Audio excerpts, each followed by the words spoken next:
जिसकी बेटी है वही नहीं होता, क्योंकि वो बेटी घर से दूसरे घर जा रही है, वापस आएगी 30 त्योहार पर, तब भी कितना दर्द होता है।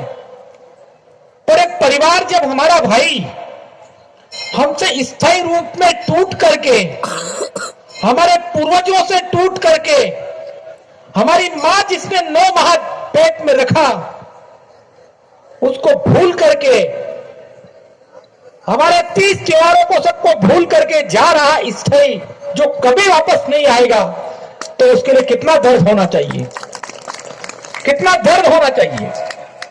एक भाई भाई से बिछड़ जाता है, एक बहन बहन से बिछड़ जाती है, मौसी मौसी से बिछड़ जाती है और चली जाती है, वापस नहीं आएगी।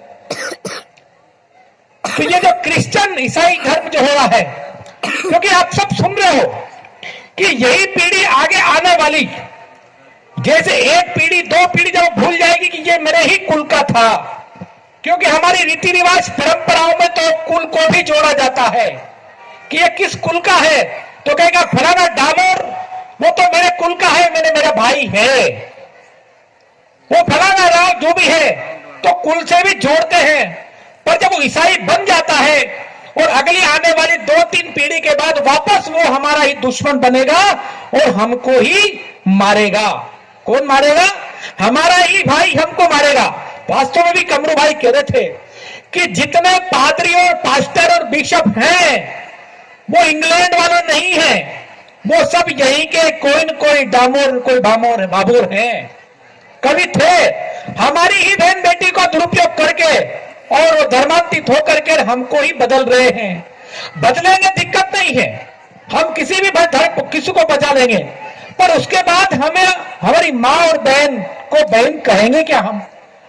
क्यों नहीं? आपने भी सुना है सजेली का सबने कि क्यों नहीं थांदला की तरफ तो गाय कटती है, पिटोल की तरफ गाय कटती है, जिसको आप पूछते हो।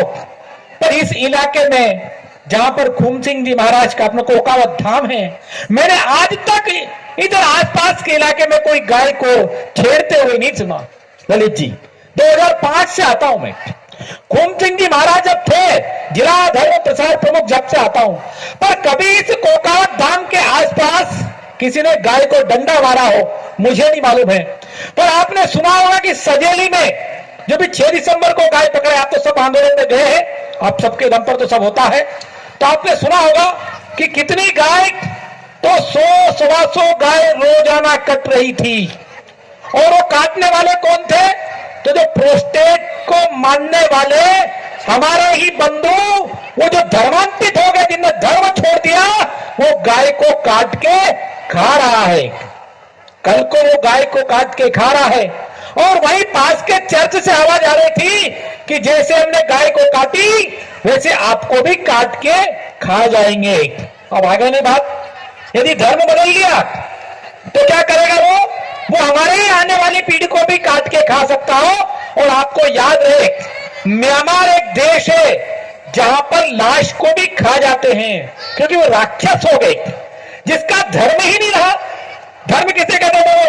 जो कोई भी आ रहा है तो हम भूखे को भी हमारे पास कितना है, पर प्रेम से भोजन कराते हैं, हम भजन करते हैं, राम राम करते हैं, बड़ों का सम्मान करते हैं, किसी के सुख दुख में सहयोग करते हैं। यही तो धर्म है। हम क्या कहते हैं? ये मेरा धर्म है कि मैं मेरे भाई को कोई सुख दुख में है तो सब खड़े हो जाते हैं। और यही तो धर्म है कि किसी के पड़ोसी में कोई बीमार हो जाता है तो सब दौड़ के जाते हैं कि फलाने माँ को क्या हो गया, फलानी माँ को क्या हो गया।